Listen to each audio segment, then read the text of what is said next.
Michelle, how many auto workers face termination if they don't get double jabbed by a certain date?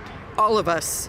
All of us. When you ask why is our union not sticking up for the rights that they had stood upon, that was the very fabric of what unions were around for. Right now, our union president, Jerry Dias, hasn't been sticking up for us when he should be down here and he should be pushing against these mandates. And that's why we're here. That's why we're in front of the Unifor office right now, is to ask Jerry questions. Warning, censorship. Warning, censorship. David Menzies for Rebel News here in Toronto. Well, folks, I'm outside Unifor's headquarters, and about 100 members of the rank and file have shown up. They're very disappointed with their union. The president, Jerry Dias, he has told them when it comes to the COVID-19 vaccinations, essentially get the jabs or lose your job. So much for solidarity forever, so much for reasonable accommodation, so much for my body, my choice. Now, interestingly, the Unifor headquarters is closed as though there's a bomb threat. Jerry has told the staff to work at home. The police have been called in for security, but none of these people are wearing trouble on their shirt. In any event, let's go out and find from these people why they think that unions are on the same side as management and government when it comes to the COVID-19 mandatory vaccinations.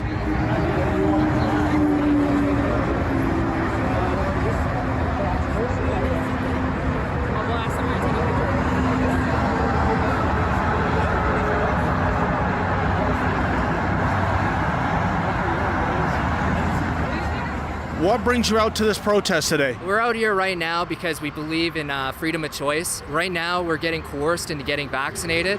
I'm vaxxed myself, but I just don't believe in these mandates at all. I think we have the right to choose, and I think that's a very important right that we have. It's a very sacred right, and it's a human right, and I feel like that's being trampled on right now. What's going on here is completely illegal, I believe, and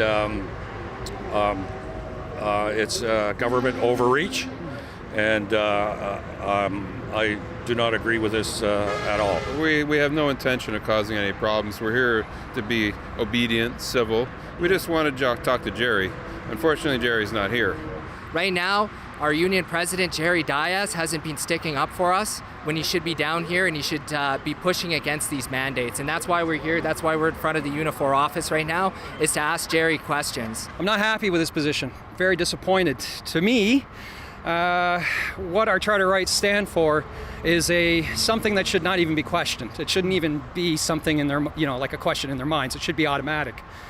So, as far as I'm concerned, what they're pushing with these mandates are not correct. When you ask why is our union not sticking up for the rights that they had stood upon, that was the very fabric of what unions were around for, was to stand up for our rights. And the fact that they're pushing it so fast, like you said, we've been working through this pandemic for the last 2 years, masks on our face 5 to 6 days a week.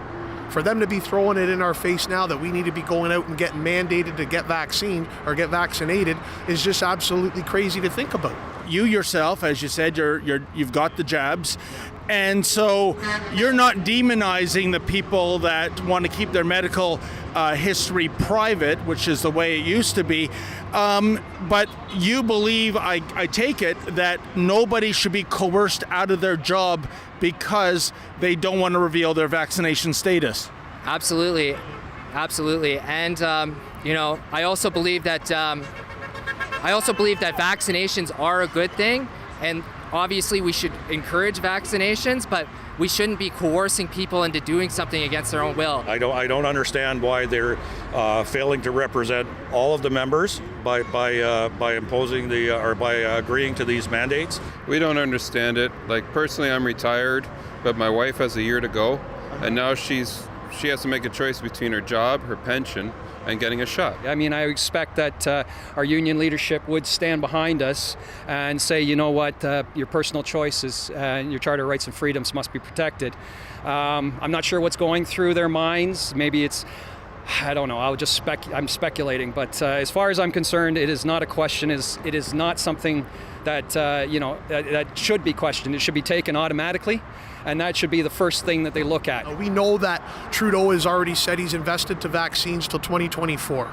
Okay, Doug Ford wants to come out and say that we're going to be releasing restrictions. I hope to God he's right. But at the end of the day, this all boils down to money, and there's no two ways about it. Michelle, how many auto workers face termination if they don't get double jabbed by a certain date?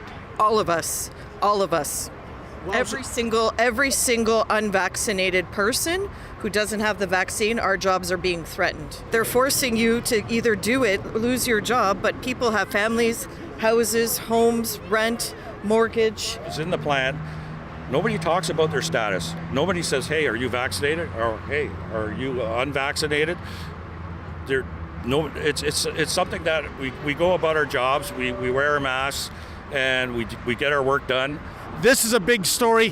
Where aware is the mainstream media in covering this protest, most of whom are Unifor rank and file members themselves? You know what? That's a really good question, because it seems like these guys have been hiding for the most part, but you know what?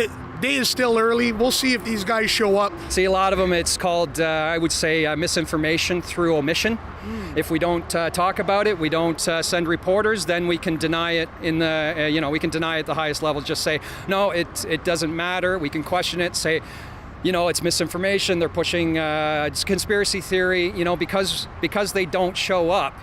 They seems to give them the motivation to lie or to misinform.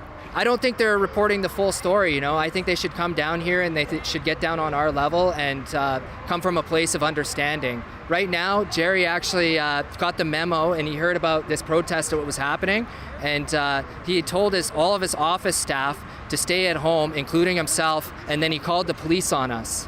Jerry come across all this stuff. He sent a letter out to us, and there was no discussion with us, no discussion with the membership at all. And every time we try and talk to the local or the national, we keep getting the same feedback. We're sorry. We're trying to do the better, for everybody, and not just you guys. Well, you're here to represent us all. We all pay union dues. Yes. You represent everybody, and that's the unions across. And some of the unions are actually standing behind their people. When push comes to shove, when this hard deadline kicks in, people have a gruesome choice to make. Either, bend the knee, get the jabs and keep your job, or how are you going to pay the mortgage? How are you going to put groceries on the table? I couldn't imagine what's about to happen, not only for myself, but for everybody else with families, with little kids, wives, rent payments, mortgages, car payments, car loans, these type of things. When we get into this type of discussion, I don't think the government really understands the ramifications or what are about to happen next amongst a larger scale. And the fact that they've been pushing the fear and the propaganda to try to get everybody on board right now to think is just mind-boggling. Absolutely mind-boggling. Folks, can you imagine what's happened to our once great Dominion?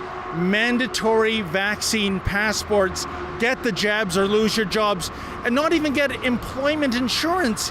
We think that's wrong. We're fighting back in the court and amassing signatures on a petition. Please go to fightvaccinepassports.com. That's fightvaccinepassports.com. Sign the petition, and if you're in a position where you can give a contribution, please do so.